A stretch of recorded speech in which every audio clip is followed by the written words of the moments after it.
I'll let it slide this time, Ben. Please do. Our first order of business is a general public comment, which is an opportunity for members of the public to bring issues to our attention. If anyone's here for general public comment, please raise your hand using the Zoom function. We'll promote you to panelists and allow you to speak.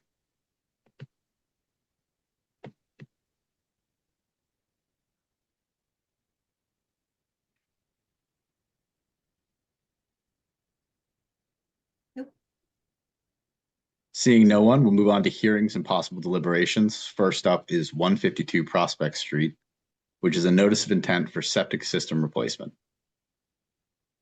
Good evening, everyone. Can you hear me and see me tonight? We can hear you and we can see you. Lovely. And the plan should be coming up. We got it. Cool. For the record, Peter Lyons with Collins Civil Engineering Group, representing the property owner here. That this is for a notice of intent at 152 Prospect Street in Easton. Two things going on with this project. They are proposing a one-bedroom ADU unit, which is well outside of conservation jurisdiction.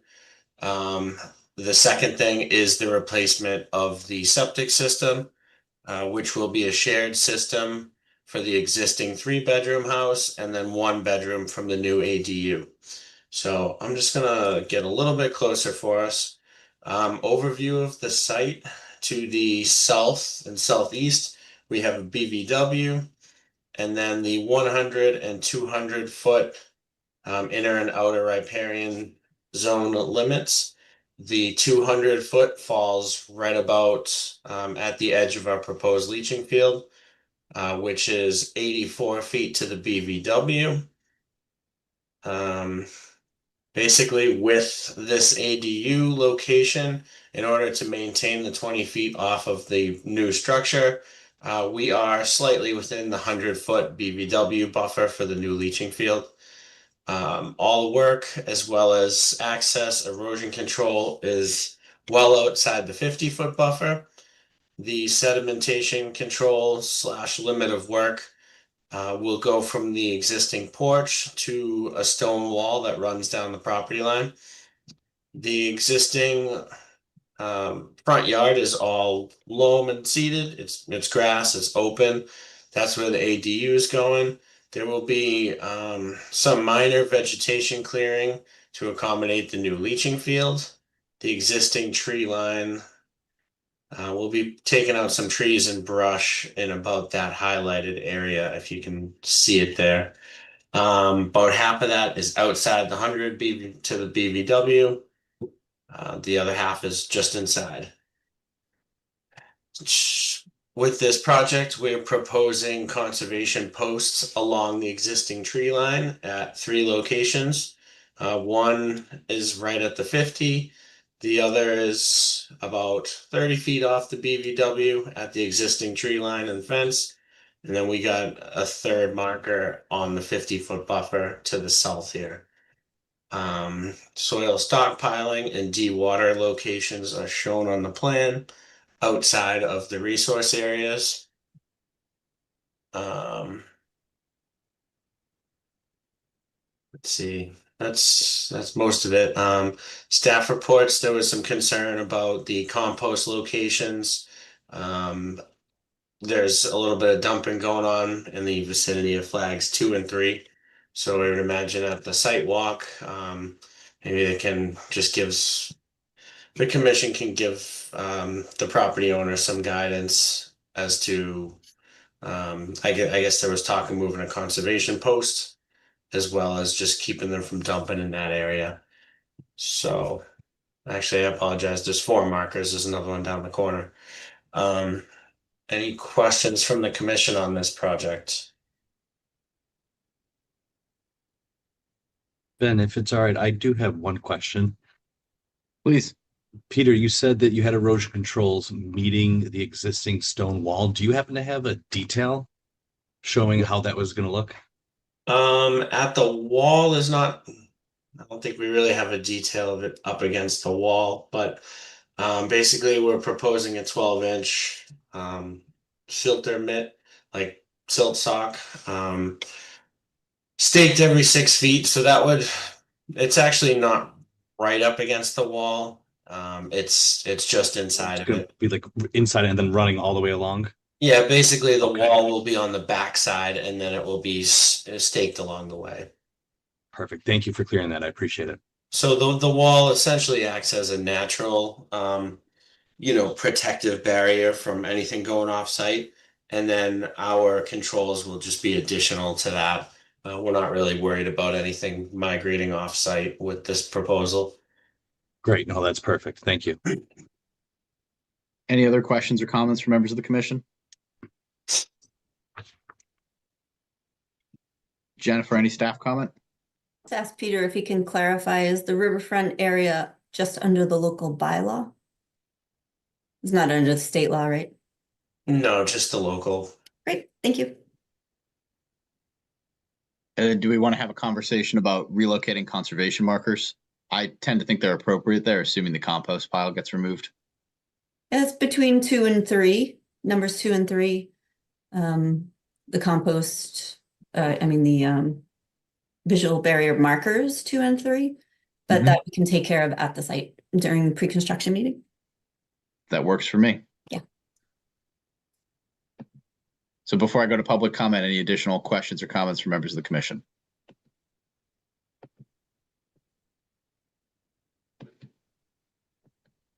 Seeing none, any members of the public here to give comment on 152 Prospect Street?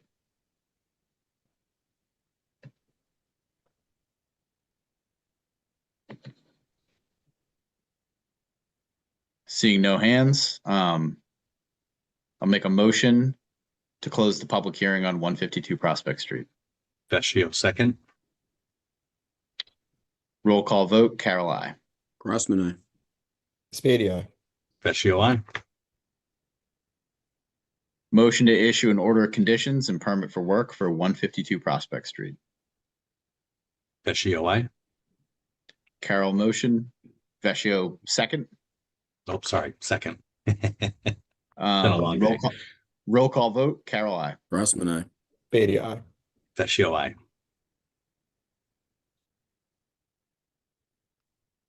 Up next Thanks. is, Thank you all. sorry, Peter. Peter, I thought you were up next, but I was mistaken. Nope. I'm all done. Thanks. Thank you guys. Thanks. See you Peter. soon. Up next is 88 and 90 Village Street, which is a permit for work for a septic system replacement in the riverfront area. Good evening, everybody. Greg Driscoll here from JD Civil, representing Village Gate Condominium Trust. For the septic repair, I'll share my screen.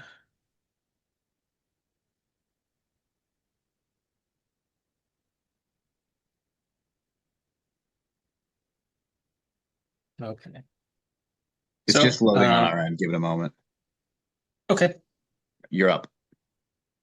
All right, good. Okay, so this is for a septic repair for 2 of the units at Village Gate, units 88 and 90. These 2 have their own separate septic system that is located approximately here, and is in failure. So we're replacing that system. So looking at constructing a new septic system, replace the existing failed system for 2 units in Village Gate. Existing condominium building was constructed in 1983. And the remaining units in this building have a separate septic system to the rear. Located back in here, that was repaired in 2001.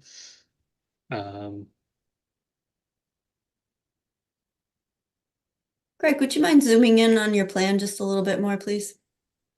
Yes, Thank you. how's that? Much better. Thank you. Better. Okay. So as proposed on the plan, to the location of the existing the wetland right here and the inland bank. We're proposing the new replacement septic system as far away as we can from the 200 riverfront to the local bylaw riverfront. while keeping the setbacks that we need to the street and the garage building located over here. We're proposing erosion controls around the whole area that we'll be working in.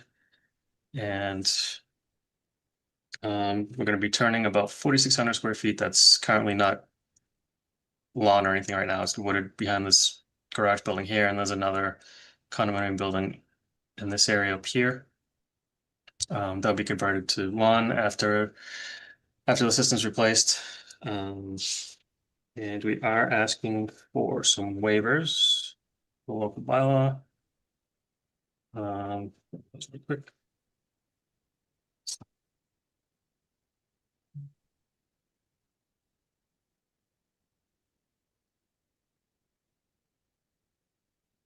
So performance standard 503-21 and ACEC's 503-22.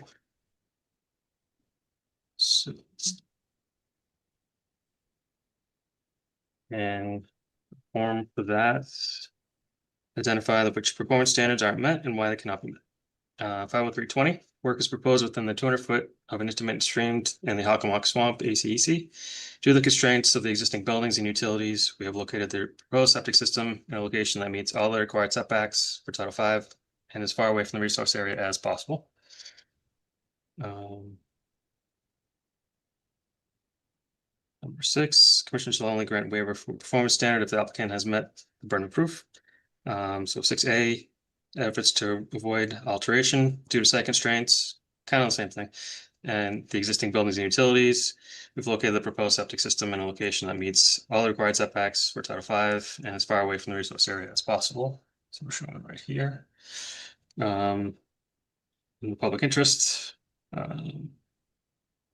6C, purpose of the project is to replace an existing failed septic system for 2 condominium units with a new septic system.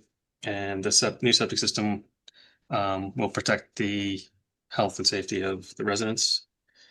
Will benefit the public by providing adequate wastewater treatment, improve water quality.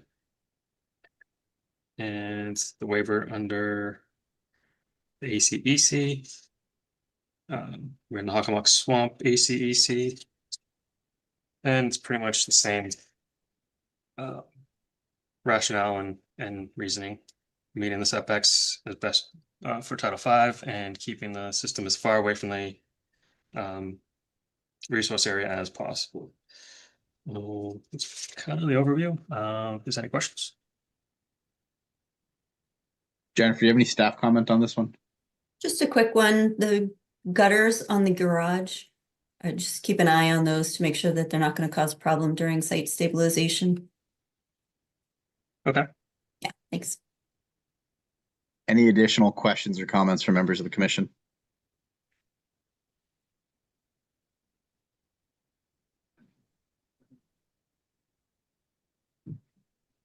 Seeing none, I assume you'd like to close? Yes, please. Oh, I should ask, any public comment here for 88 and 90 Village Street?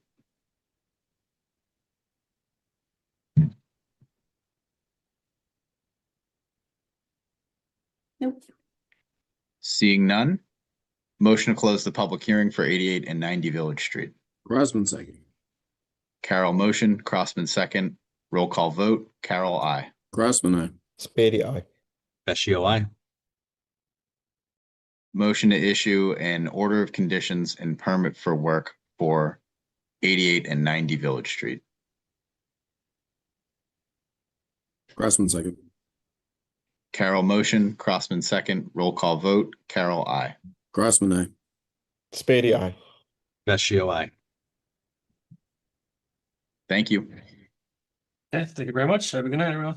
Thank you. Thank You you. as well. Up next is 295 Massapog Ave, which is a notice of intent for Ecological Restoration Limited Project for Atlantic White Cedar Swamp Restoration. Hello. Can you hear me? Yes. We can hear you and we can see you. Would you mind just starting by introducing yourself for the record? Yeah. So I'm Ian Kinahan. I am an inland ecologist with the Massachusetts DCR Office of Natural Resources. Would you like me to share my screen? I have a map of, well, I have several maps of the project area, but they're not as detailed as the other plans that we've seen so far. That's all right. It'd be really helpful to see a map just so we all know where and what we're talking about. Okay, sounds good.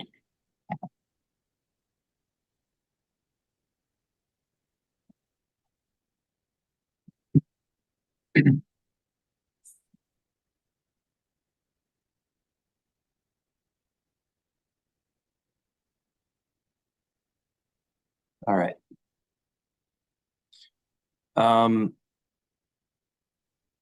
Okay, can you all see the map? Yes. Could you zoom in? Yeah. Sorry, it's not the best format for this. Is that okay? That's definitely better. Okay, I can keep zooming in too. Just let me know. But yeah, overall, yeah. So we identified a 2-acre coastal Atlantic white cedar swamp at Borderland State Park, with an understory that is characterized by a lack of natural Atlantic white cedar tree regeneration, and instead has prominent red maple, shrub, and non-native invasive plant populations. And so we're proposing a research study to evaluate the individual and combined effects of a 0.5 acre cut, removal of competing understory woody vegetation, and the creation of deer exclusion fencing on Atlantic white cedar regeneration in this swamp. And so the area that we're proposing work in occurs in several resource areas. And so here we have bordering land subject to flooding. And then I'll scroll up here to show you we have in the same area of proposed work bordering vegetated wetland and the 200-foot riverfront area. And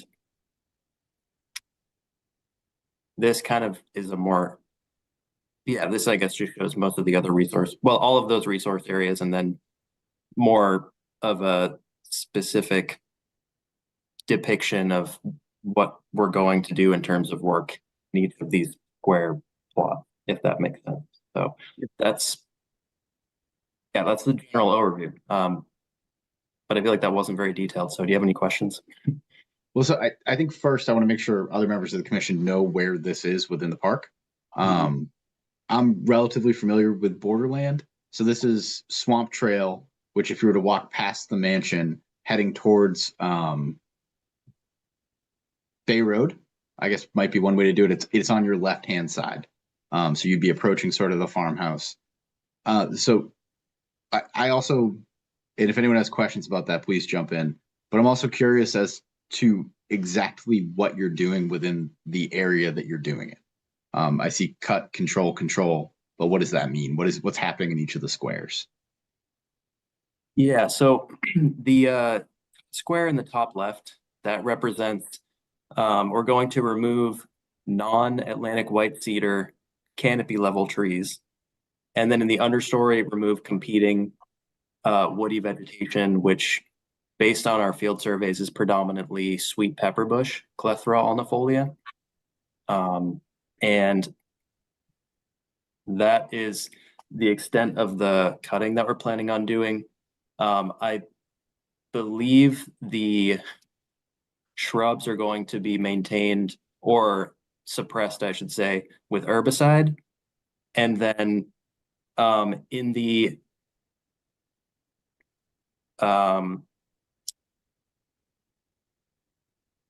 control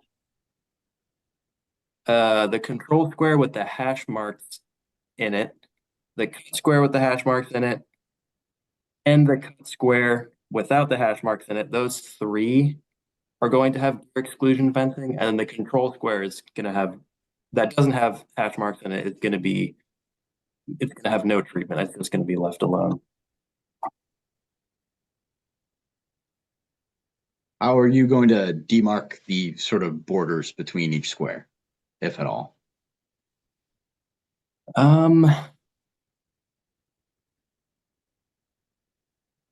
That's a great question. I'm trying to think if we had discussed that. Presumably the deer fencing square would be self-explanatory. Yeah, I think it's hard.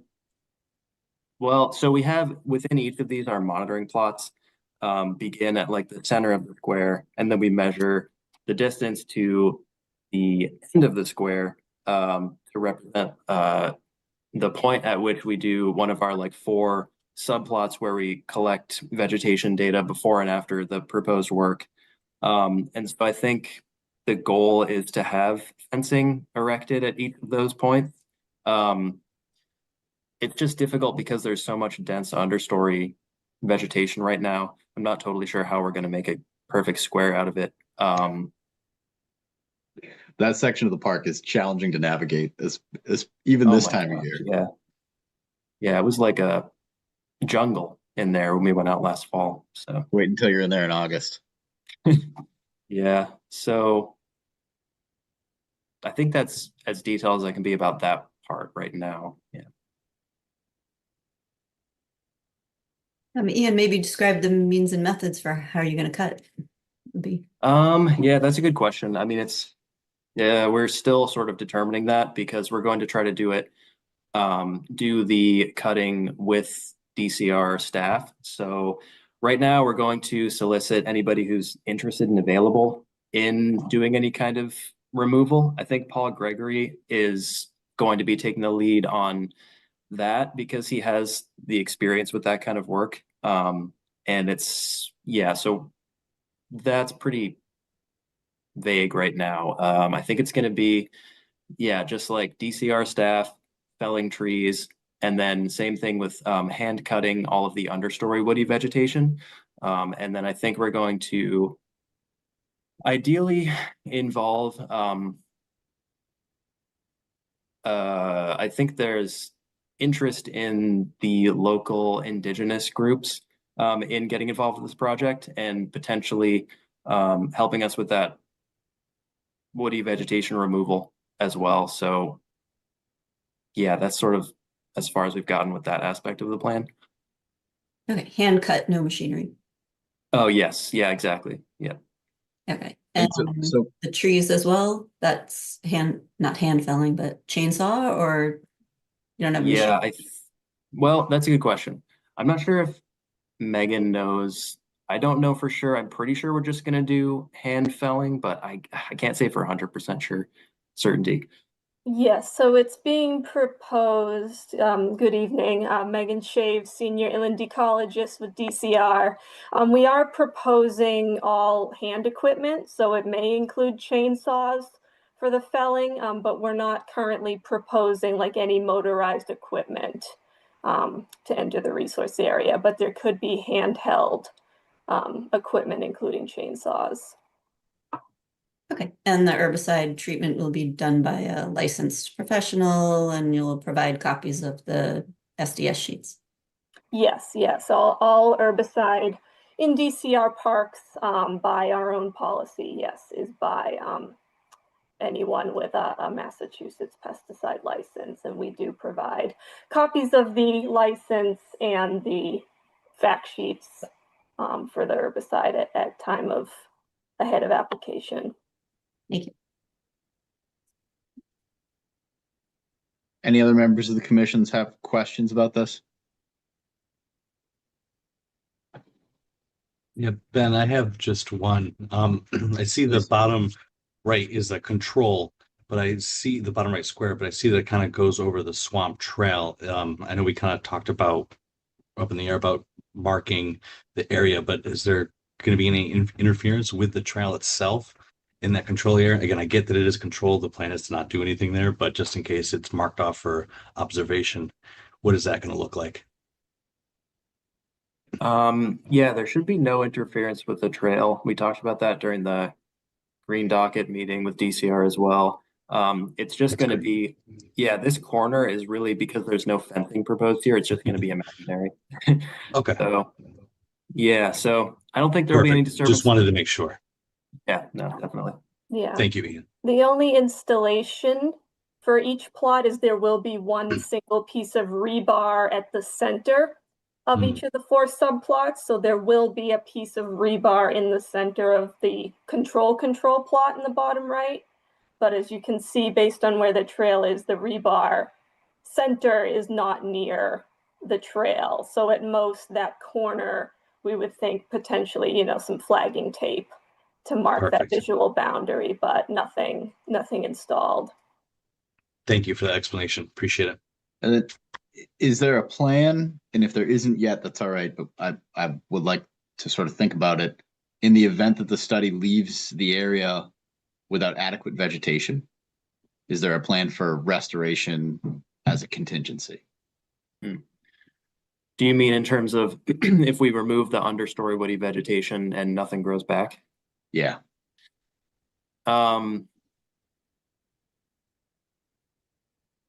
We hadn't discussed that, but now that you mention it, that's an important aspect. I think that it's probably an unlikely outcome, but just something that I think ought to be thought through in the process here. Yeah, that's a great point. I mean, ideally, it'll be completely filled with Atlantic white cedar trees, but that probably won't happen. So yeah, that's a good idea. And then it's my understanding you're waiting for natural heritage. No, we have we have an approval letter for the work from Natural Heritage. We submitted the NOI and they received it. We're basically just waiting for our office to submit the state portion of the fee payment. And then I think everything will be able to move forward. Okay. And there is a site visit lined up as well at this point. Yep, this Wednesday. Perfect. Any other questions or comments from members of the commission? Jen, were you about to say something? Just one clarification, if you would, because we have proof that it was mailed to Natural Heritage, but we don't have a heritage approval letter yet, right? We have an approval letter for a habitat management plan that includes this work that we submitted a few months ago, but maybe I didn't include that in the permit that I submitted on the Conservation Commission's website. Okay. So yes, so maybe I just totally forgot to send that. I'm sorry. Yes, so just to clarify, because this was filed as an ecological restoration limited project, we initiated the review with Natural Heritage ahead of filing, as is generally expected, and Natural Heritage actually completed their review ahead of filing the NOI. So we do have an approval letter from Heritage, you know, with their conditions for approval for the project.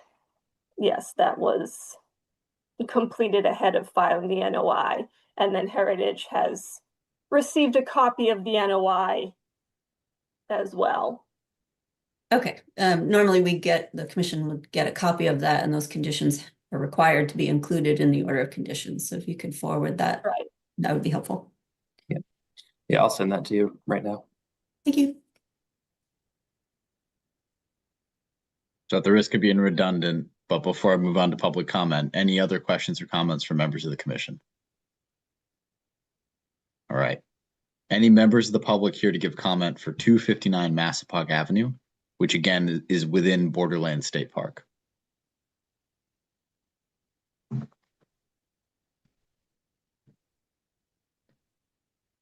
Nope. Seeing none, as we have a site visit pending and some questions about natural heritage, I'm going to move to continue to the next meeting. And Jen, per usual, would you help me remember exactly when that is? Are we on for the 26th? February 2nd. February 2nd. I'm glad I asked. Vecchio second. Carol motion, Vecchio second. Roll call vote. Carol, aye. Grossman, aye. Spady, aye. Vecchio, aye. Thank you. Thank you very much. Thanks a lot. Appreciate it.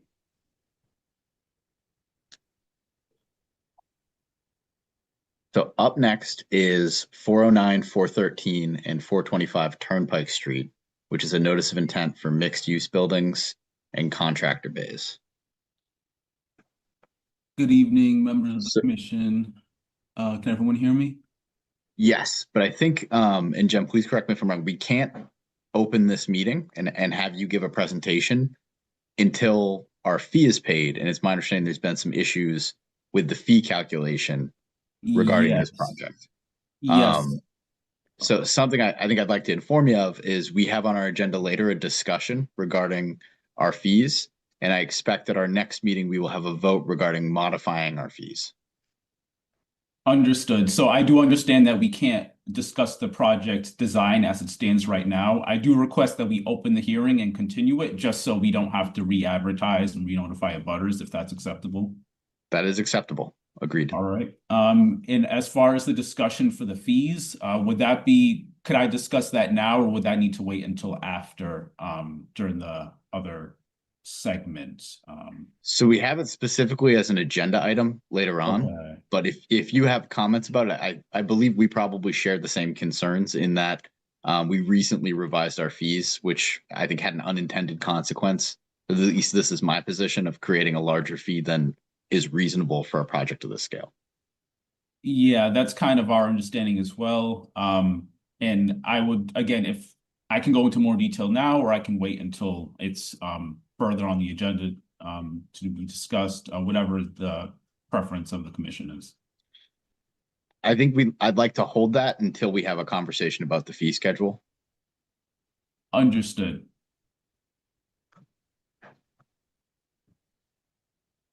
But if you'd like to address the enforcement order, that would be great. Yes. I'm not sure if the client is in attendance tonight. I know that I've made him aware of the issues regarding the enforcement order. I know that it's been a hot button topic for the commission, and his general stance is that he would like an approval of the project before the work related to the restoration is enacted. I know that that's not the commission's stance, but I think he would be the best one to speak to that. Again, I don't know if he's in attendance tonight, but if not, then I'm here as his representative to discuss the notice of intent filing and the filing fees in particular for tonight. We'll just remind the commission at the last meeting, you voted to issue a $300 fine. I did not issue that fine because I understood that there would be information in the notice of intent application. We would be discussing that tonight. We do have a hand raised. Mike Ahern is the owner, so I'm going to promote him.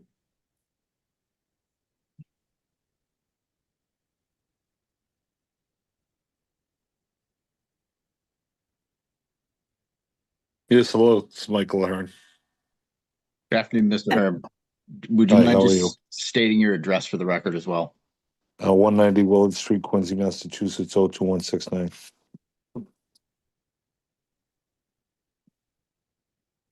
So the enforcement order has been in effect for several years, and we have sent reminders that the approved restoration plan should be enacted immediately. We do not receive a response, and the company has issued a fine. The enforcement order is totally separate from a wetland permit. I guess my stance on the enforcement order is, how come I got an enforcement order for work that was done over 25 years ago by the previous owner? So I believe the rule, the way I read it, was the enforcement order is supposed to go to the person who created the violation. Those people no longer own the property. I didn't disturb the property. The property was previously disturbed before I ever got there.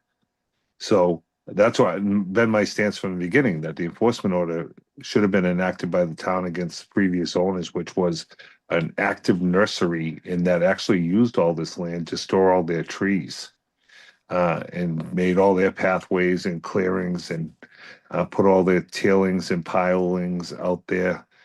That was all done by the previous person. How would the enforcement order be my responsibility for buying a property when it clearly states that the person who created the violation is supposed to be sanctioned, not the person just because I assume property? When they did this, it wasn't in the enforcement order. So just because now that we discovered that a wetlands boundary's been set after this work's been done, is an unfair burden to take a taxpayer's personal property and say, hey, you have to go back and restore that property, even though you didn't create the issue. So Phil left in place is an ongoing violation. The violation was found during the ANRAD process. The But who violation created the notice- violation though, Jennifer? Excuse me, just a moment. Let me finish, please. The violation notice was sent in timely fashion. It was not appealed, and so the violation order stands. There is precedent in the case of Norton versus Pisa, where any fill left in place is an ongoing violation and subject to enforcement orders and restoration. Our restoration order was submitted, restoration plan was submitted. So at that time, there clearly wasn't a dispute over whether there was a violation. You submitted the restoration plan. The No, I, commission well, approved that. go ahead and finish your approved- point, and then I'm going to finish my point. That would be good if I could finish. The Conservation Commission approved the restoration plan and was told that the work would begin that following spring. It has been a couple of years with multiple attempts to contact you that have gone unanswered. And that is a legal responsibility that you now hold to remove the fill from the wetland and the floodplain area. So I'm going to ask one more time. Why didn't you sanction the previous owners? I was not here then. I do not know any. So read the law to me, Excuse please. me, sir. Please stop. Read the interrupting. law to me, please. It's Wetland Protection Act. Read this part where it states that I'm responsible for what somebody else did. Mr. Ahern, there was an enforcement order. I'm well aware what the enforcement order was, Mr. Carroll. I'm asking you to read the law where it says I'm responsible for what somebody else did to the property. Well, we don't have that section of the law in front of us, but it says any activity within a wetland that alters the wetland is subject to a permit from the Conservation Commission. If one is not submitted, then it is a violation of the Wetland Protection Act and regulations. Was the Wetland Protection Act in force when they did this work? It should have been, yes. I can't No, answer when they did. That's right. You can't answer it, and I can't answer it either. I didn't create Okay. the issue, Jennifer. This has been my stance from day one. I said it the first meeting, and I'll say it again and again. I understand we want to restore it, but I'm not restoring without an overall plan that's approved. I'm not going to bear the burden of cost and then find out that we're not going to be able to do our project. You have the overall approval to restore the wetland per the plan that you and your team have submitted and was approved by the Conservation Commission. No, you're right. We have that plan approved. I don't have my plan approved for what I want to build. There has to be a cost incurred to restore that, and it comes as part of an overall project. If the overall project, never mind conservation, the overall scope of the project is not approved, then there won't be the money to restore the wetlands. And that's why there's been a delay. There's also other issues outside of this whole meeting and outside the town's agenda that I suffered through personally undergoing cancer treatment, so I was not able to focus on that. And that's not your problem. And by the way, I've never received a communication other than email from anyone. So saying several times that you try to reach me other than email, I haven't received anything. And my stance has been back to my team constantly and will remain so that I didn't create the issue. I'm not going to correct the issue unless the overall issue can be addressed as part of a larger scope of a project, because I can't absorb the financial burden to take care of something that was done. I mean, I think those people had the property 45 years. 45 years ago, I don't think any of these rules were in place on buffer zones. They were. Well, if they were, then why didn't someone sanction them? So, Mr. Ahern, I am genuinely sorry for the personal trouble that you've had. But at this point, our commission sees this as we have a perfected enforcement order. You have a site plan in place to restore it. It needs to get done. It just And needs it's to not, get done. and I can tell you now, Chairman, it's not going to get done unless the overall project is getting done. There's no funding for it. So you can keep telling me that, but if there's no funding for it under a proceeds of loan, then there's no funding for it. I don't have the money to do this. It has to come as the large scope of the project. More importantly, is you're asking someone to come onto their private property, enforce a Wetlands Act that was created. Well, no one can even tell me when these people created this issue. I've asked the town, nobody has any previous enforcement orders. Nobody's gone down there in all this time when Sir, these you people invited were us running there when this, you asked us when to these do an people ANRAD. were running this as a nursery, an active nursery, nobody did anything. And then you want me to just assume the burden financially? No, I'm- you invited us there when you did an ANRAD. Pursuant to submitting Yes. a permit, it allows us to come Right. onto your property And and again, look for Mr. enforcement Chairman, issues. if you let me finish, read me the law where it states that the person who created the violation is the person. I didn't create the violation. I'm not the one to put all the fill in there. I'm not the one to put all the stone in there. It was all like that the day I got the property. And nobody had, when I did the record search on this property, there was 0 violations from the Conservation Board. I wouldn't have bought it with a violation from, I would have said, you had to correct this before you pass papers. I invite you to the property. Doesn't mean you get to sanction me and say, you're responsible for what the people did. Because if we're going to go down that rabbit hole, let's do that for everyone's property on Turnpike Street. Because there's many more that are far worse. Very frequently, we get a notice of intent application, go out to a site and find ancillary enforcement issues. It happens, I would say probably 1 out of every 10 projects that we do. And out of those 1 out of 10 projects that happens, do you go back and look at the history and find out who created the violation? No, sir, we typically do not. Right. And you just expect those people to absorb. This is a big financial project to do this restoration. The property's not worth what it's going to cost. And in the end, it's my private property. It is not the town of Easton's property. It's my property that I pay taxes on. It's my acreage that I pay taxes on. And this was the condition I received the property in.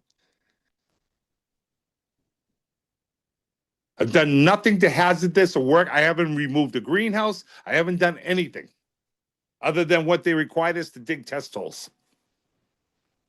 Yeah, logistically, I don't know where to go from here, where we have a standing enforcement order. We're 2 years into it with a restoration plan in place, and you've told us you're just unwilling to do it.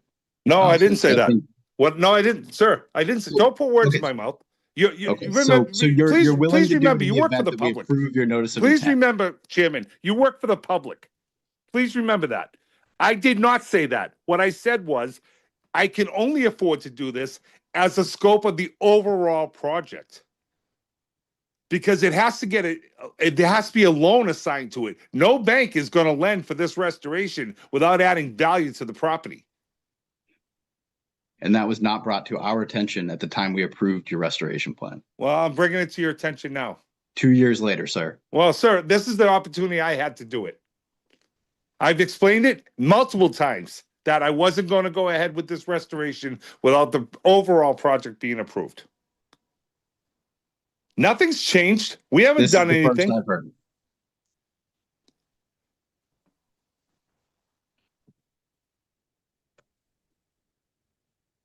So where do we go from here? We're trying to get a project approved, sir, so I can go out and borrow the money to do what you want done as well as what I need to do. Okay.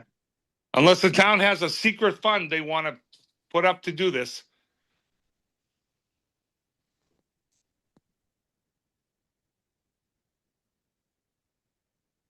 But If you I'm really would ask disheartened. advice from I'm town really council, disheartened by I can this do that. whole conversation, the fact that the town, and none of these members of the board clearly were involved at this time when the other people were there, and I don't blame anyone that's on the board currently, but the town had multiple years. There's tons of records of site visits done by the town, by the Board of Health, by the building department over the years. Why is this only coming to light 40 plus years after the people took possession of the property?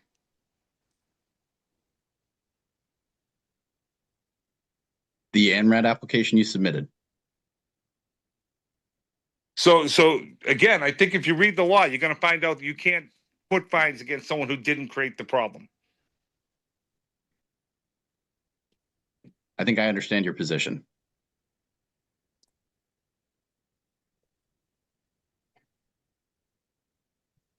Like I said, and I've said it all along, I'm more than willing to fix the issue once we have an overall scope of a project that we can assign a value to that section of site work.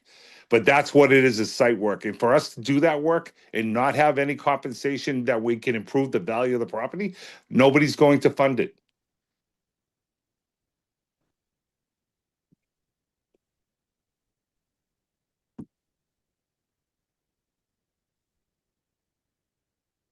All right, so where do we stand in relation to hearing a presentation on the notice of intent? That's after the fee has been paid. Okay, I guess it will have to be after the fee. that makes sense.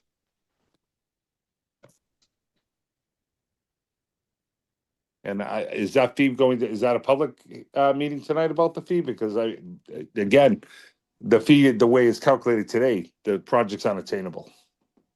There will be a conversation later on the agenda regarding the fee structure. With public comment as well? I will allow public comment for that, yes. Okay.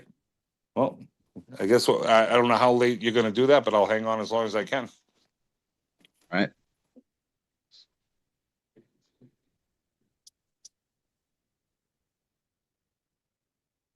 We need like a motion or anything? Next meeting's February No. 2nd. Okay. So motion to continue 409, 413, 425 Turnpike Street to the February 2nd, 2026 meeting of the Easton Conservation Commission. Vecchio second. Carol motion, Vecchio second, roll call vote, Carol, I. Grossman, aye. Beatty, aye. Vecchio, aye.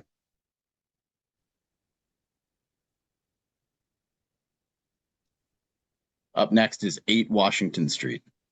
Notice of intent for the construction of childcare building, play area, parking, stormwater, septic, grading, and utilities.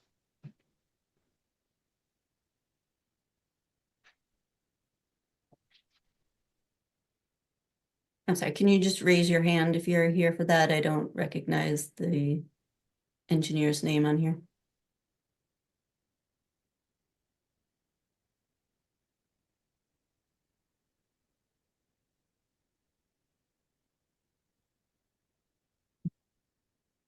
It doesn't look like we have someone presenting that project. Maybe postpone that a little That bit. makes sense.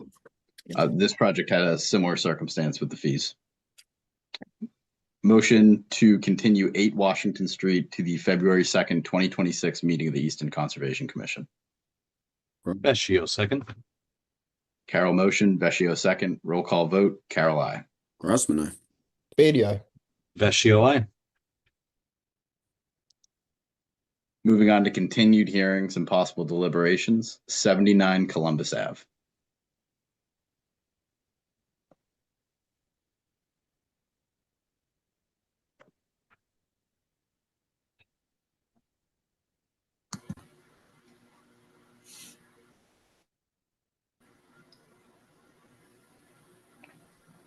Colin, we can see you. How are you? Awesome. Can you hear me? We can hear you. It seems like your mic might be cutting in and out a little bit. Would you please just state your name for the record? Colin Rasusha. Thank you. So Walk us through your project. Awesome. Yeah, so I'll pull up what I put together right now. I'm working on my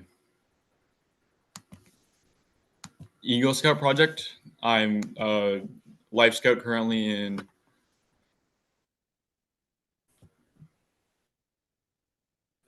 BSA. Me and Miss Carlino came to an agreement with was I was going to do some trail fill-in. Somewhat recently, there was a new trail built in the Easton Town Forest, and there was just a lot of exposed rocks and roots, and I was going to take out what I could and then fill in the rest with wood chips, as well as build some benches at major intersections. So I have a map here. The pink section I highlighted there is going to be that's the section that needs to be filled in because of the less than great conditions the trail is right now, and just trying to fill those in with wood chips to limit erosion in the future. And then I marked the 3 benches at major intersections in the trail system to construct those on site. I have the bench design. That's what it's going to look like, made of all natural wood materials, likely cedar is what I'm aiming for. And the dimensions, I have them. They're ADA approved dimensions. And what me and Miss Carlino were talking about was picking good locations that for older people to take breaks when they were taking walks in the trail system. So we can go back here. I have a couple locations that are on highly used trails at major intersections. So that is what I have for my project. Is there any questions? Do you have an understanding of how much you're going to be adding to the trails? So I was thinking about probably like 3 feet wide of wood chips, and it's probably like 200 feet long of trail that really needs the wood chips, and I just spread them out, not too deep, like an inch or two really would be all it would need. I can see Commissioner Spadea nodding along a little bit. Sounds perfect. Killing. Yeah, all right. You recognize this area of the trail? I haven't been out here in a while. Yep, I do. Yeah, that's been an issue for a while anyway. So this is going to be a fantastic fix, and the benches are going to be awesome. That's great, especially for bird watching. That in the spring will be a really good time. Yeah, the benches are looking pretty sweet. That is a lot of wood chips though, 3 by 200 feet. So hope you got a good wheel on that wheelbarrow. Inflate that tire. Yeah. What's your timeline for this? I'm going to raise money for materials over the next couple of months. I'm aiming for March onwards, like this spring into the early summer, on getting all my work days done is what I'm planning. That's great. Right now. What made you pick this area for your project? I wanted to do some trail work, and I was talking to Miss Carlino about what if she had anything, and I go ride my bike in the town forest quite often, and this is something we came together collectively with and agreed upon. Thank you for taking the initiative. Any questions or comments from members of the commission? Well, thanks again, Colin. Yeah. Jen, did you have any additional comment here? No, it's a wonderful project and it's been great working with Colin. So looking forward to seeing your project through. Thank you. Any public comment here for 79 Columbus Ave?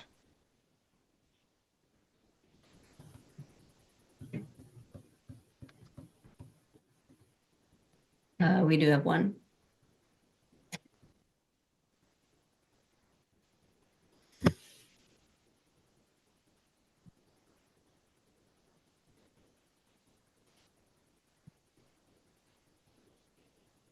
Jonathan, if you'd like to give comment, just unmute your mic. It's in the bottom left and turn your camera on. Yeah, hey, I was attending the meeting as a whole, but hearing this particular story to proposal as the last agenda item, as a resident of Easton, I say this is incredible, and for you to take on this project, at least on me as a resident, go for it. Thank you for the initiative. Thank you for the comment, Jonathan. Any other public comment here for 79 Columbus Ave?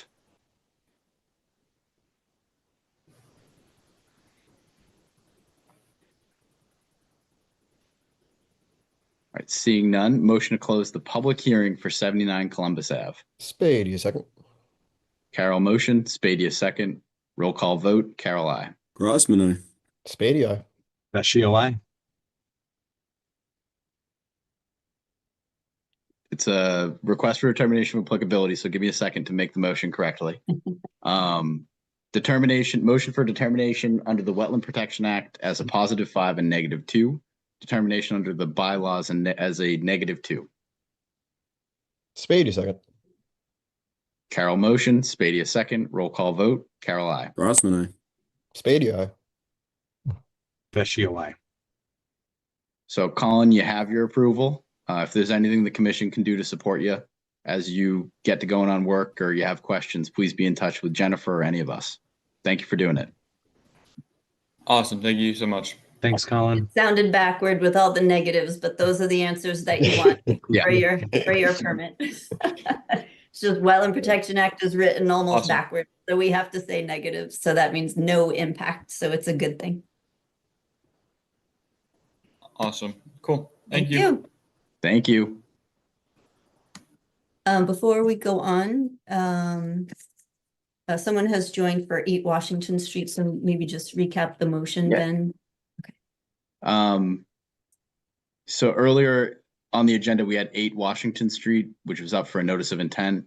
We moved it to continue it to the February 2nd, 2026 meeting of the Easton Conservation Commission, as there was no one here to give a presentation. And also we were having a conversation later on in the agenda regarding a further modification of our fee schedule.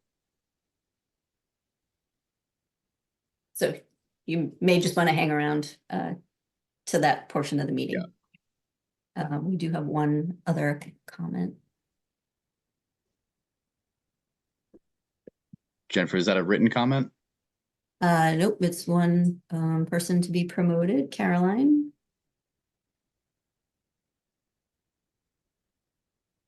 Oh, hi there. I'll introduce myself, Caroline Reese. I am an engineer at Merrill Engineers and Land Surveyors, working with the applicant on 8 Washington Street. I just wanted to say we're here now. We just got off of planning board. The meetings were simultaneous, so it just ended. We were first on the agenda there. And so I think we both just popped on now because of that. Sorry about that. So we did move to continue it.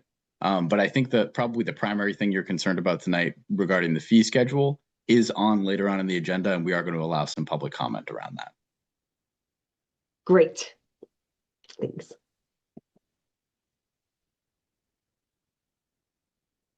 So I'm going to continue with our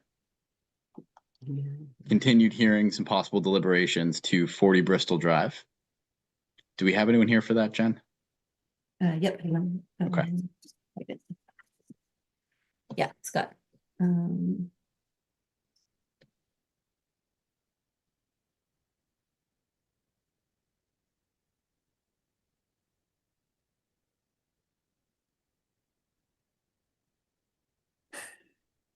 Oh.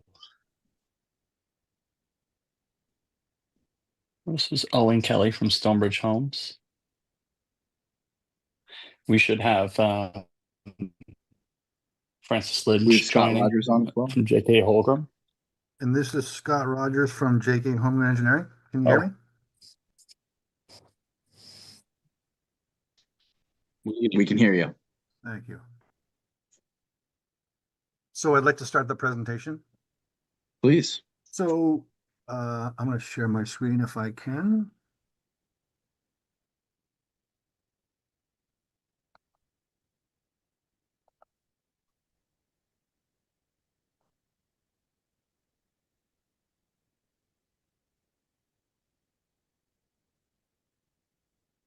You know, if you can see that. Yes. All right.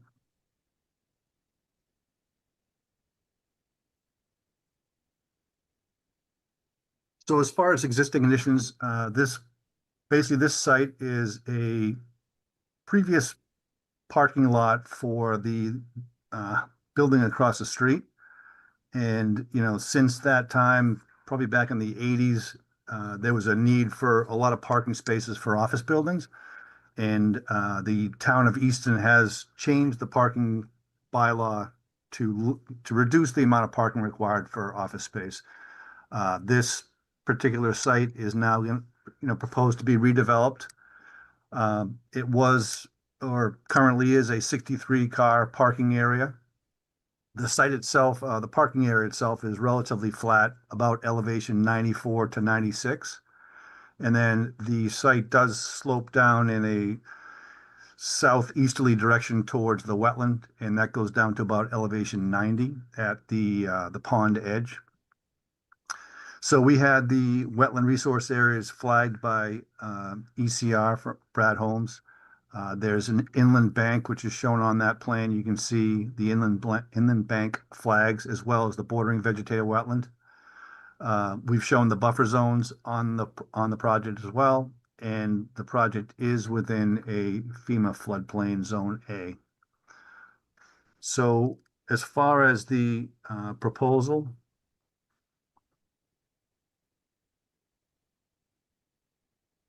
so we're proposing to develop a property with a proposed building approximately 6,200 square feet. That'll be used for an office / showroom for Stonebridge Homes. There'll be a smaller parking lot than what's there now, about 26, well, there's 26 parking spaces proposed for the project. You can see in the back of the proposed building a dashed line. So that indicates the area of the current parking area that'll be removed. So there is also an existing drainage system that basically handles a couple of catch basins that you can see in this area, the bottom of the sheet, a couple of catch basins and a manhole for street drainage.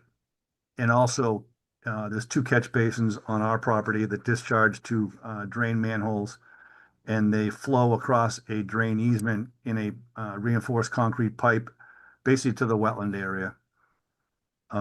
So we'll be improving the existing drainage system. We've been talking with the review engineer, who is Eric Diaz from Strong Point Engineering. We're going to propose that we put in a catch basin hood, an oil gas trap hood into one of those catch basins. The proposed building that you're looking at in the hatch area is mostly within existing impervious areas. And as I had mentioned before, you can see there's quite a bit of impervious areas that will be coming out of this property. We are also going to be proposing a underground infiltration system, which will essentially be a storm tech system.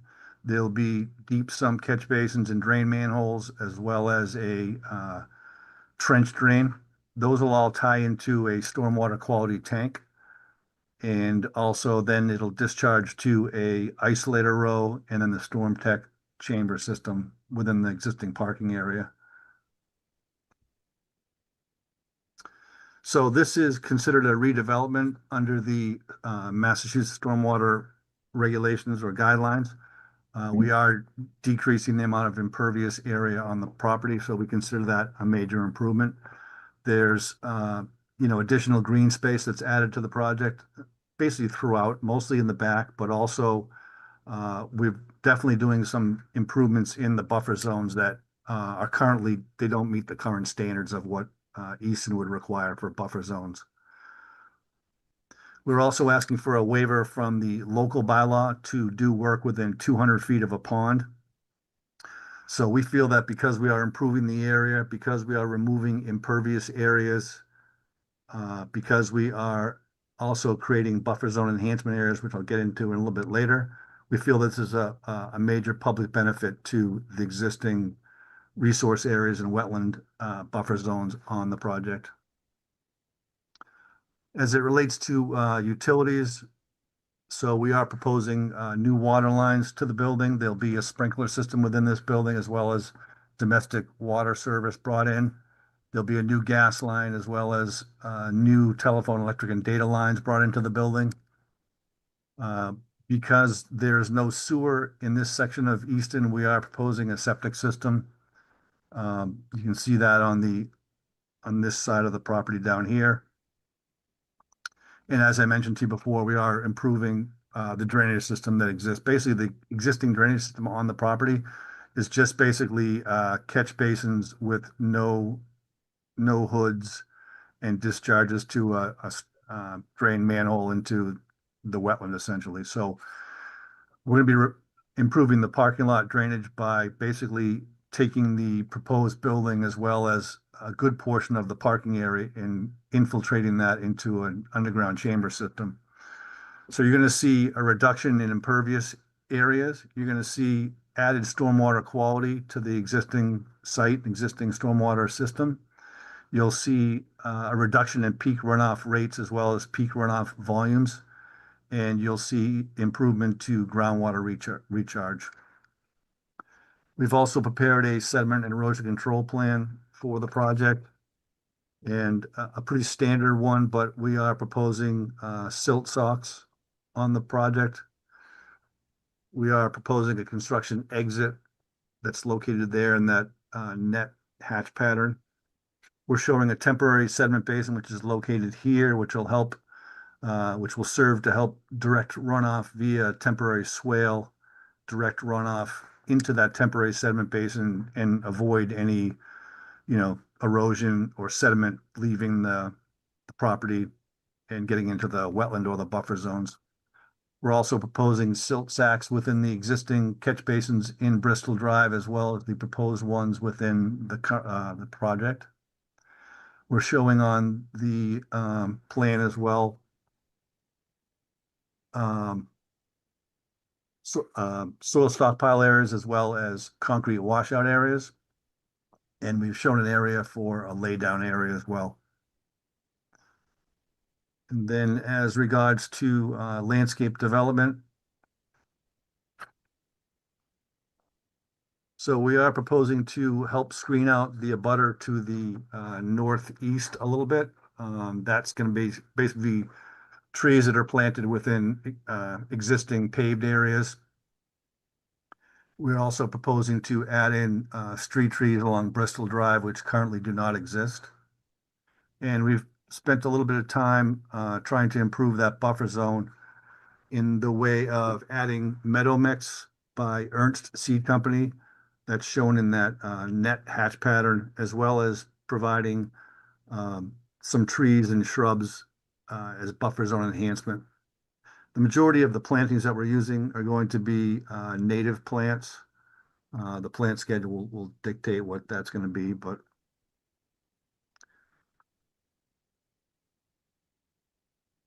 and I guess lastly, I'd like to say that we're working with Strong Point Engineering, Eric Diaz.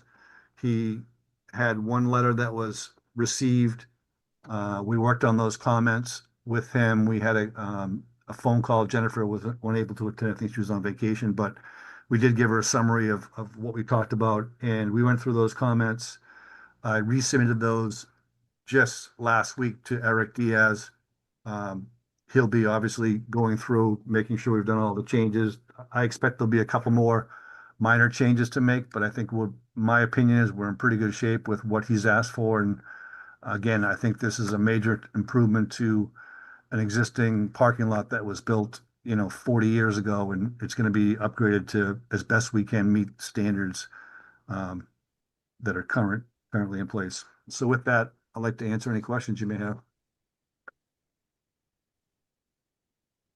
I've been looking at that empty parking lot for a long time. I was kind of excited to see something proposed for it because it does seem like it just dumps in that body of water behind it. I don't have a question right now, except for it more for Jennifer. Where exactly are we on stormwater? I know this had sort of been lurking on our agenda for a while before this presentation. I think we're trying to schedule another meeting this week to go over the final comments that were submitted just last Thursday. All right. Yeah. That is my only question at this point. Jen, do you have staff comment for this? I just have one quick one. There's they received staff comments and they submitted it Thursday. I haven't had a chance to review that yet, but one quick thing, Scott, I don't know if you know the answer off the top of your head, but the existing catch basins that are within that parking lot, do you know what's the depth of the sumps? Are they 2-foot sumps, 4-foot sumps? I believe they're 4-foot sumps, but there's no hoods on them. So Eric Diaz and I had talked about that. He made a comment in his review letter about things that we could try to do to improve that condition.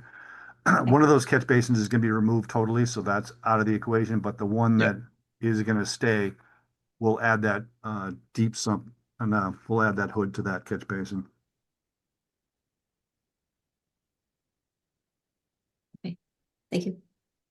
Any questions or comments from other members of the commission? My favorite place to park my kayak to go fishing.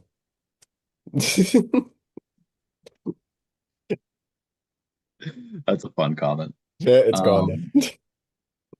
Any members of the public here with questions or comments for 40 Bristol Drive?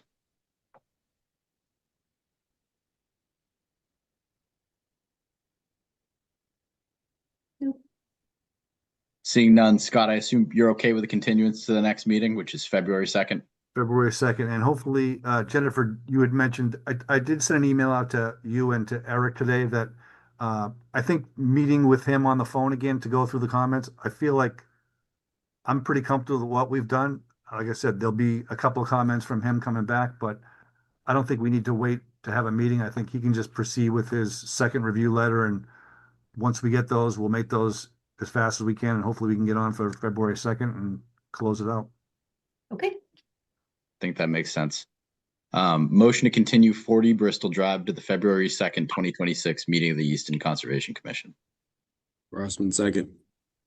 Carroll motion, Crossman second, roll call vote. Carroll, aye. Crossman aye. Spady, aye. Vecchio, aye. Thank you. All right. All right. Up Thank you very next. much for your time. Have a good You night. too. Thank you.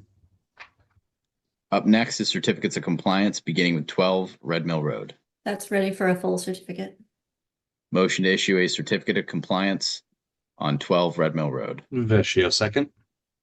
Carroll motion, Vecchio second, roll call vote. Carroll, aye. Crossman aye. Spady, aye. Vecchio, aye. I think as the remainder of the agenda moves to enforcement and then board discussion, we have some folks here for the fee issue. Let's move to, what section of the agenda is this, Jen? It's first thing under board discussion. Thank you. Let's move to board discussions out of order to discuss what's going on with our revised fee structure. Do you want me to show anything, or you just want to have a discussion? I think let's just start with a discussion. So we had two notice of intent projects on tonight that resulted in, when we used the new fee calculations, resulted in a fee requested in the hundreds of thousands of dollars. I think, which is definitely, at least from my perspective, an unintended consequence of the fee amendment. And judging by the looks on your faces, you all feel the same way. So what we need to do is move to amend it again. But to do that, we have to post it on an agenda to comply with open meeting law. So we'll have to post the discussion for the actual revision of the fee for the February 2nd meeting. We can vote on it then, which should correct and very significantly reduce the fee requested from the two projects that were affected tonight.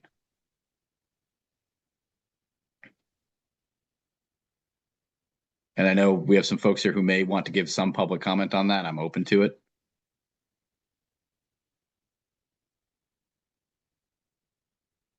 Please, whenever you're ready. Just would you mind reintroducing yourself for the record? Thank you, Mr. Chairman. Deshaya Tony, I'm an engineer with MBL Land Development here tonight on behalf of the applicant, Mike Ahern, the Turnpike Street South LLC. So I'm here about the project at 409, 413, and 425 Turnpike Street. As the commission is aware, just for reference, when we did the calculation out for the fees, based on our disturbance, which we had buffer zone disturbance exclusively, not including the restoration to the wetlands, that's part of the enforcement order. Our alteration was about 35,000 square feet, give or take. And doing out the math, if it's $6 per square foot, we're looking at a fee of over 300,000, which is obviously very significant and untenable for the project to proceed. So that's kind of why we wanted to bring it to the commission's attention. And again, we do appreciate the commission's willingness to hear us out and potentially amend these fees. I also did have one quick question as far as the local bylaws go, because I brought this up to Jen and I just was hoping to get further clarification on a specific section, in particular Article 4, which does state that the maximum fee amount is $10,000. And I believe Jen's stance with that was that this was limited to ANRAD filings exclusively. The wording of the bylaw seems to suggest it might be just a general permit for work. So I don't know if that's something that would factor into the commission's discussion, but that is something that just from my interpretation of the bylaws, which could be incorrect, but the way I'm reading it, that's kind of what I saw. So that's really all I had to say for the moment on this matter. And if there's any other discussions or questions that you need me to answer, I'd be happy to do so. Yeah, historically, that $10,000 cap, as I've seen it, has been applied to ANRADs exclusively. And it's a cap on the total amount of the feet that we bill by on ANRADs. Understood. Yeah, the wording of the bylaw, again, the way it says it says a request for determination and an application for a permit of work is what the commission is under the bylaw has the authority to charge for. But I do understand what you're saying, in that historically that's what the commission has applied it to. So I guess we'll kind of table that point until the discussion of the actual fee adjustment is discussed in more detail. I think that makes sense. And I think I expect your permit fee will change very substantially. Yeah, that's what we were hoping for. And again, thank you and members of the commission for taking our concerns into account. Of course. Any other public comment on this?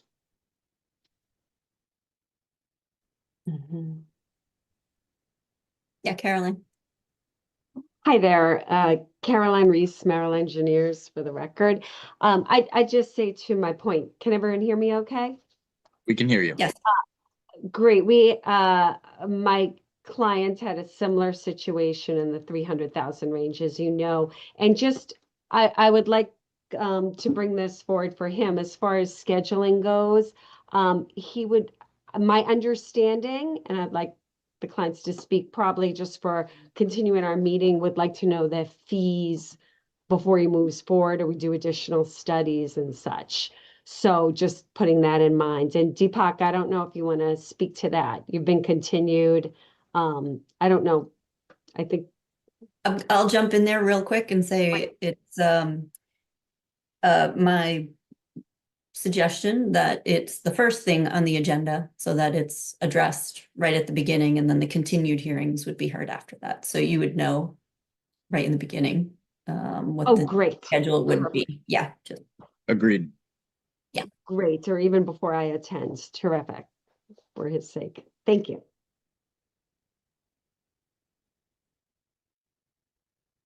Any other public comment on this?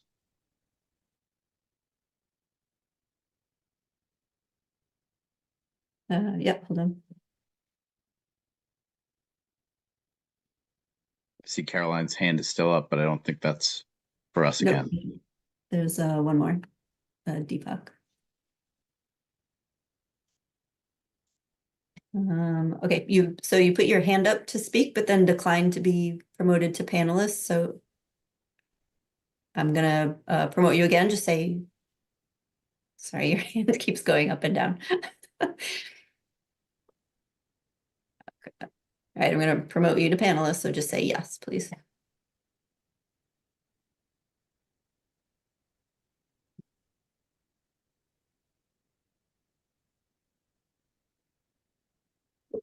You'll just need to unmute yourself and turn your camera on to give comment. Sure. Okay, can you? We can see you. Okay, all right. So I think the comments that were made before for the other project, I think we are in the same boat. Our fees came to over 330,000, whatever, and that makes the whole project unfeasible.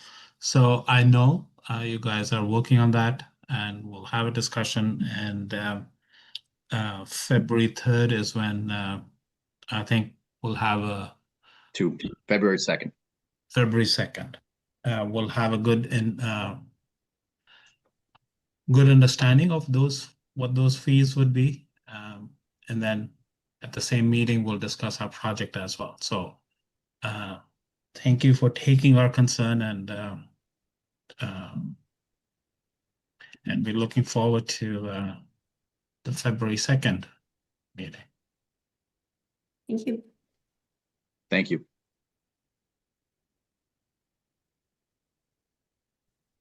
Any other public comment for this? This is Mike Ahern. I don't know if you can still hear me. We can hear you. Okay. Just on the other note of the 10,000, because the way I read the bylaw as well on that, I mean, it's very broad. So it's up to interpretation of how you're reading it. So is that going to be corrected as part of this measure?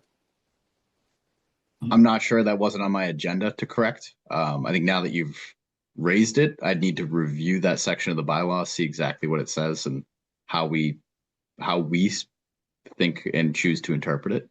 But there will certainly be a conversation about the fees as they apply. Okay. That's all I had. Thank you. Of course. Any other public comment here for the fee structure?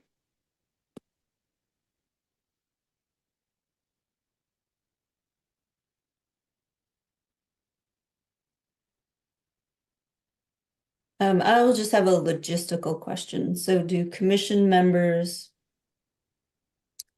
want to individually send me your comments so I can come up with the draft? Because I have to post what the draft is, what we're going to be voting on at the next meeting. I'm happy to do that. You sent us essentially what our fee structure currently is. Correct. And then a couple different options, but maybe that's something you want to talk about tonight so that I have something I can draft. And then when I post the legal notice, I'll also post the draft on our website so people can look at it ahead of time and then have the discussion at the meeting.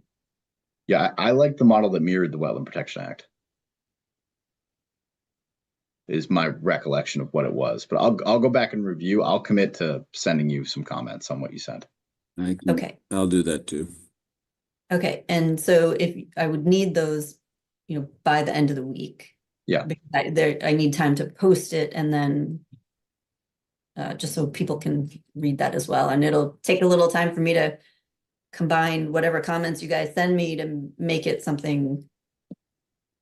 I don't know what you're going to send me, so I don't know how I'm going to mash them together. So please, by the end of the week would be great. I think that's Will do. Yeah. Okay. Questions or comments from other members of the commission? Not at this time. All right.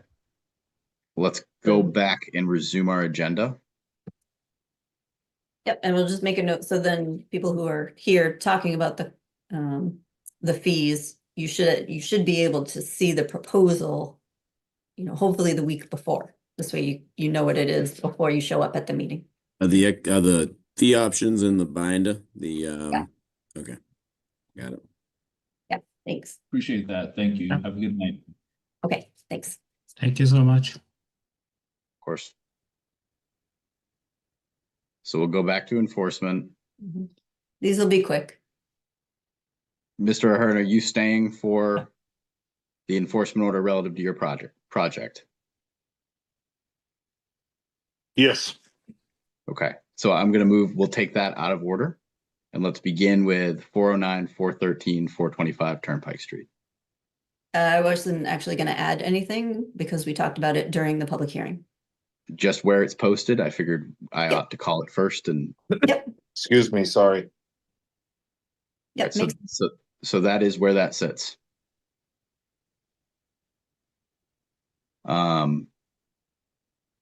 Moving back to the top of our enforcement agenda, that was all on yours, Mr. Ahern. Okay, thank you. Have a good night. Thank you. Well.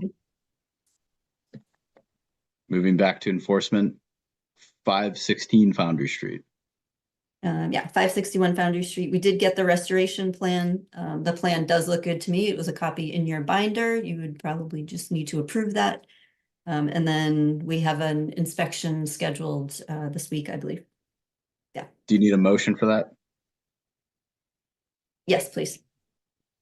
Any comments on it? Anybody else review? Okay. Motion to approve the restoration plan as submitted for 561 Foundry Street. Vecchio second. Carol motion, Vecchio second. Roll call vote. Carol, aye. Rossman, aye. Spady, aye. Vecchio, aye. Thank you. 95 95 Union. Union. We had the inspection last Friday. The engineer will be getting an actual plan together, and they hope to start within the next 2 weeks, and they'll notify me. So that is moving forward.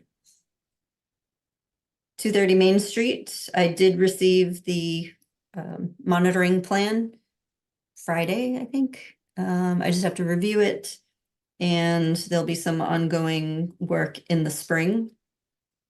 But we did receive something, and so I did not issue the fine that you voted at the last meeting, just so you're aware.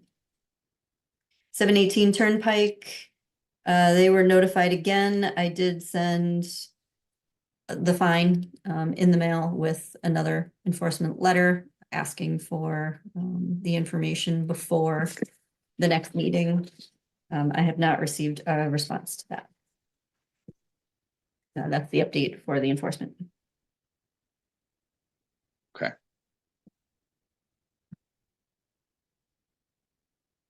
Move back to board discussion. Yeah. 16 Paddock. 16 Paddock. Apparently they need their septic system replaced immediately. There's an open permit right now for, I think, an addition.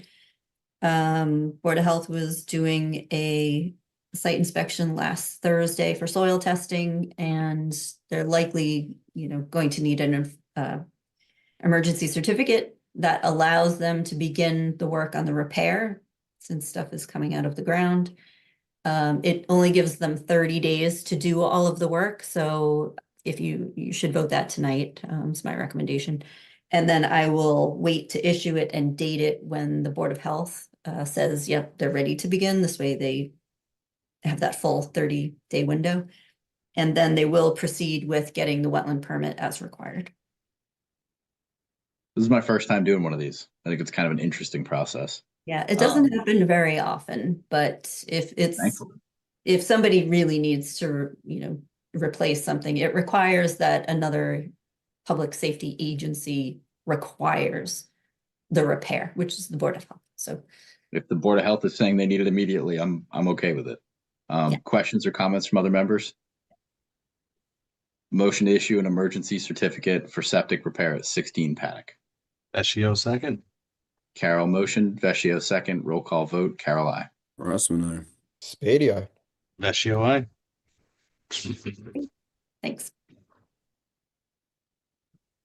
456 Depot Street is the potential land donation.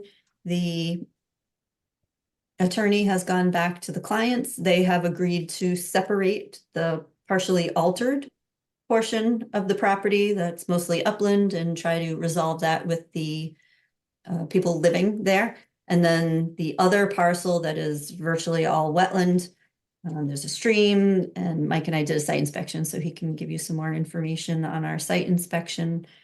I included in your binder a map that shows it really is connected to other conservation property and would create a really important link to get wildlife from one northern port, or I guess it's eastern and western portions of town back and forth safely.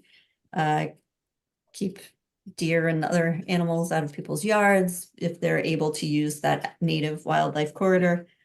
And I included our scoring criteria. We set some criteria for how we were going to look at property and whether we should preserve it or not. This scored a 7 out of 12, I believe. So it is ranked as a high priority. It is a donation. I do recommend it, but I would let Mike maybe describe the property from our site inspection. Yeah, absolutely. Yeah. So Jen and I went in there, and I really found it as a great habitat. I personally saw a lot of hardwoods that provides a lot of acorns, so food for a lot of animals through the winter and early fall. And nice thing too is something to think about where it's at. We're building a new fire and police station DPW, and that's connected to that power line. That's pushing a lot of maybe animal traffic further left, and that's where that property is. So that'll give them now a newer spot, or maybe a current spot they've already been, a little more safety zone. And it opens also another gap, which we have never had, to conservation land for our own use if we chose to go wood exploring or whatever we want to go do in the woods. So I found it to be really beneficial, even though it's about 5.5 acres, but it's a really solid 5.5 acres, not like it's a quick breeze. It's beneficial, and it definitely, the Jen and I were looking at tracks because we were lucky enough to have some snow. We were having a blast. There's quite a few predators, and you're walking through, and deer and so on. So it's awesome. What's our timeline for accepting?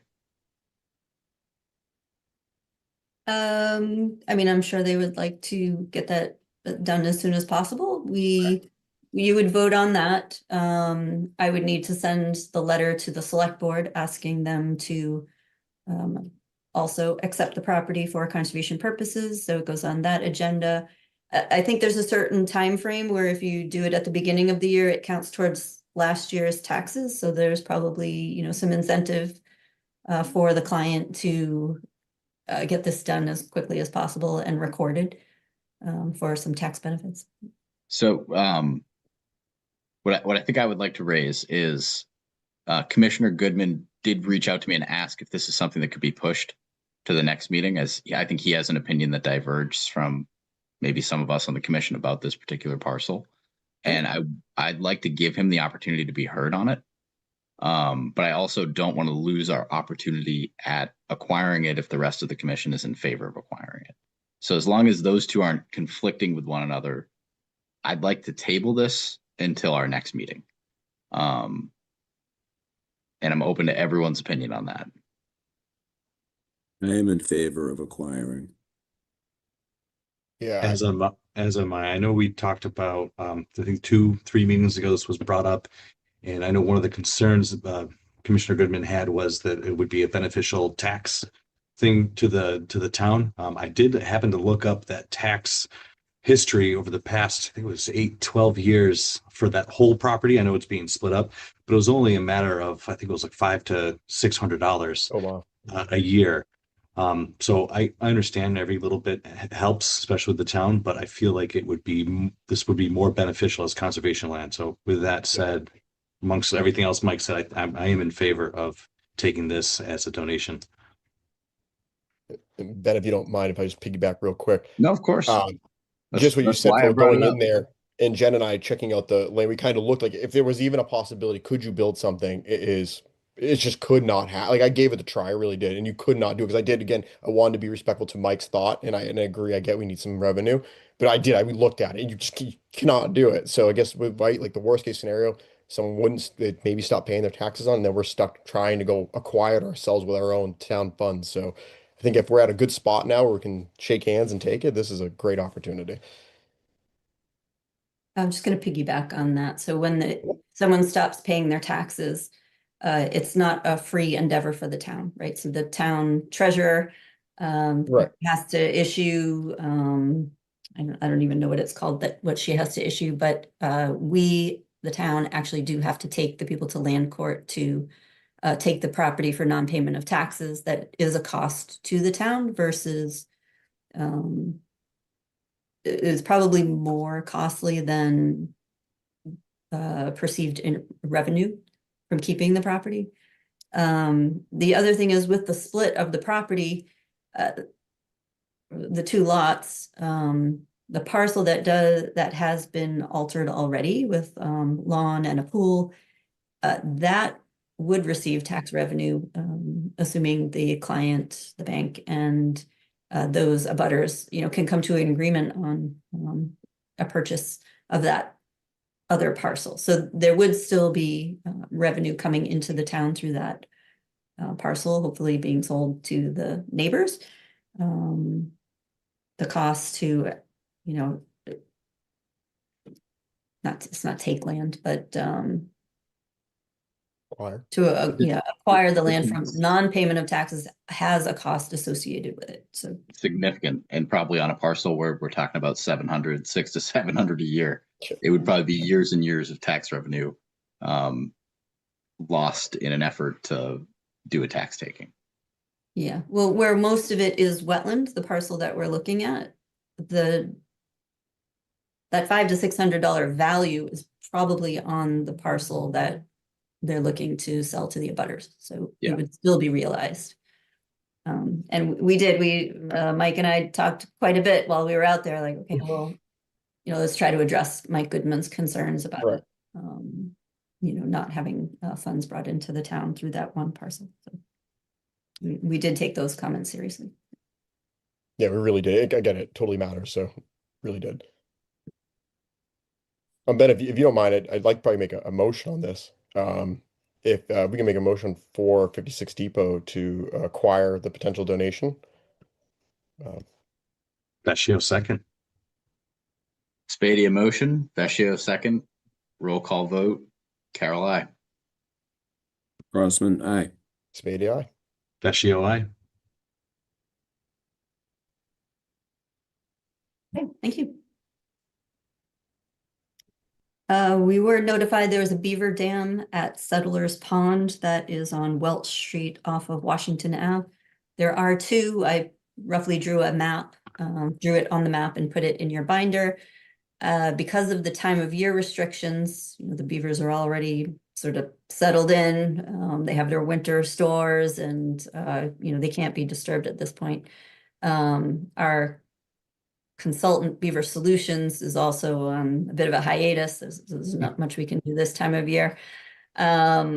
There has not been any flooding observed. I talked to the Board of Health. We looked at where the septic systems are, and the trustees are keeping an eye on the water level in case anything changes. And we do have to work with Fisheries and Wildlife on a plan of action. So just to bring it to your attention, we do know that there is beaver there. There are two dams, looks like a lodge. And we're just watching it for the time being. So I say this just because I'm kind of curious where the line is. Is that our responsibility? That's good. Settlers Pond is conservation property. Okay. So any sort of natural interference, I guess I'm considering and presuming that beavers' activity is inherently natural, is on us to mitigate the consequences of? I mean, if it's going to impact surrounding homes with flooding or flooded septic systems, then yeah, there is probably an impetus to act on that. Where, like, I just want to be clear, I'm not opposed to. I'm not opposed to, and I know we've done this in the past without it being an exorbitant expense. But I just was kind of, the homeowners brought it to us, and it just where's the line as to what we're responsible for versus what they are. But I'm totally okay with us moving forward and dealing with it. And I also just think it's funny that they get a winter hiatus. More beaver content in Conservation Commission, the better. I feel like. I agree. Trust me, if we got them now, we're gonna have a lot more soon. So don't you boys worry. They're coming. We'll get the beaver deceivers back in here. Yeah. Well, Jen knows I've sent her pictures kayak, and there'll be beavers swimming across the pond in Easton. So I'm catching a lot of them. If beavers can't live on conservation property, where can they live? Right? That's a great point. They're native wildlife. I mean, they're part of our native wildlife. They're awesome.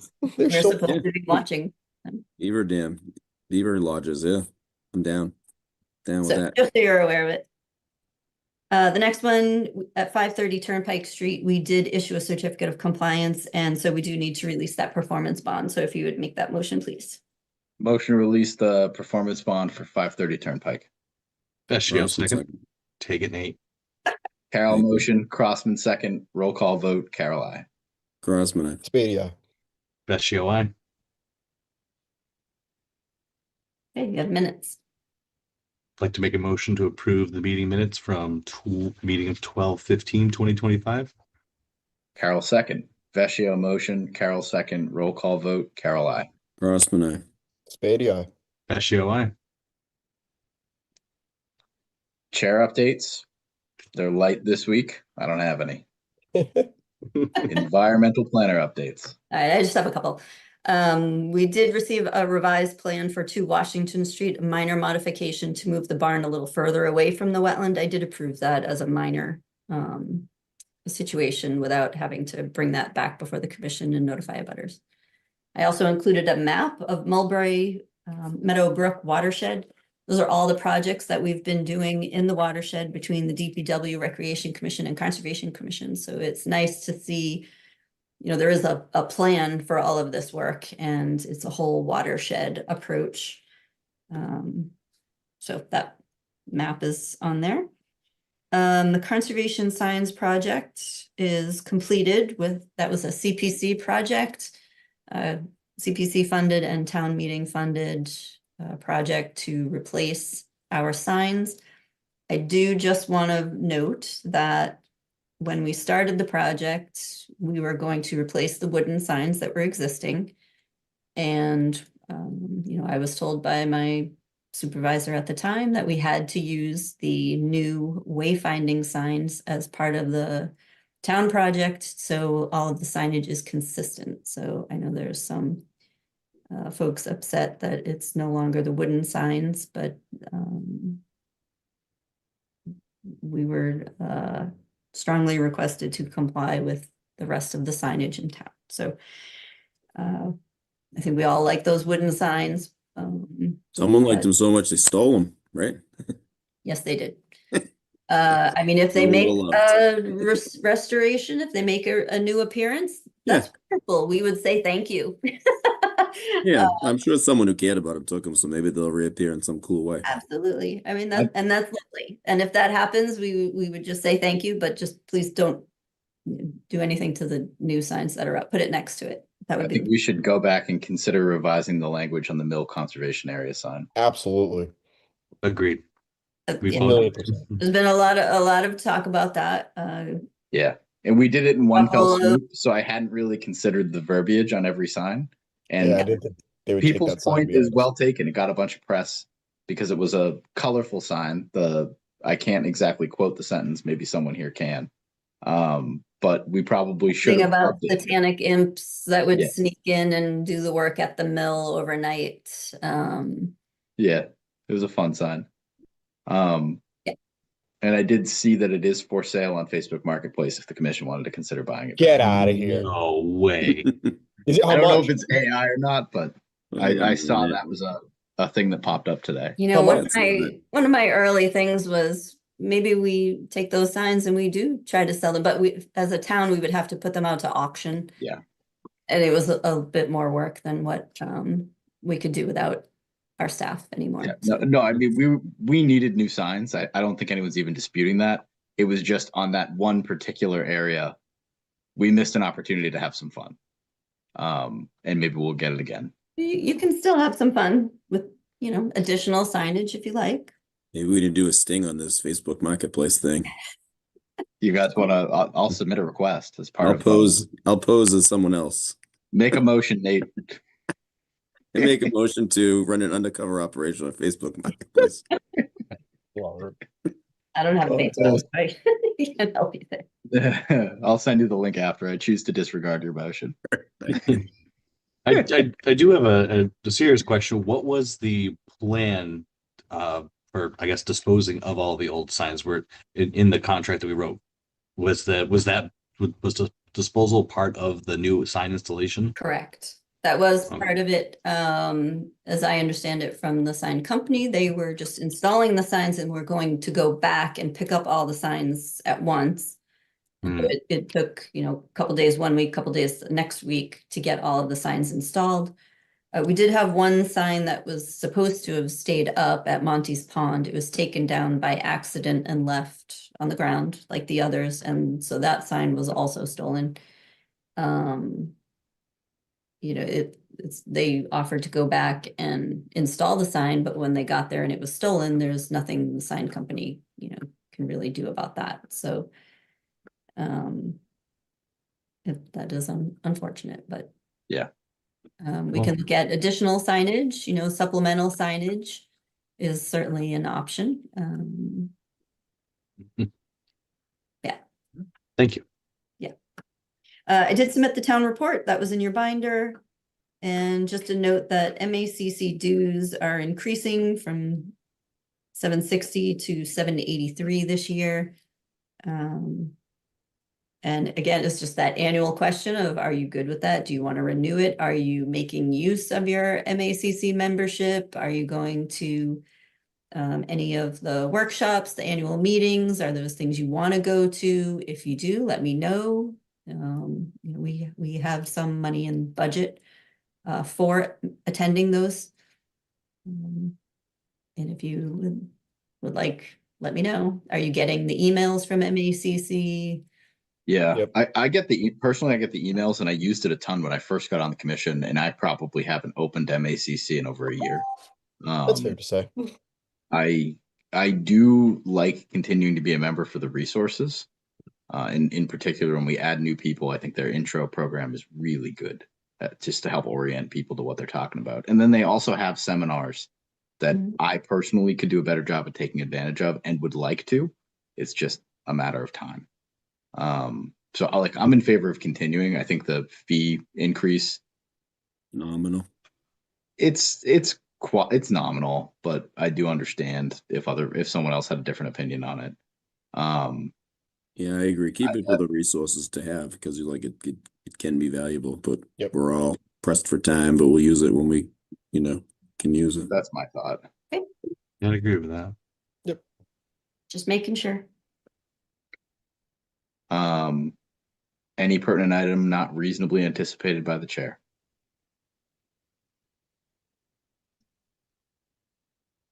Seeing none, motion to adjourn. Second. Carol motion, Spadia second, roll call vote, Carol I. Grossman, aye. Spadia. Vecchio, aye. Okay, well done. Thank you, everyone. Yeah. Thanks all. See you soon. Okay. Take care. Go for those beavers.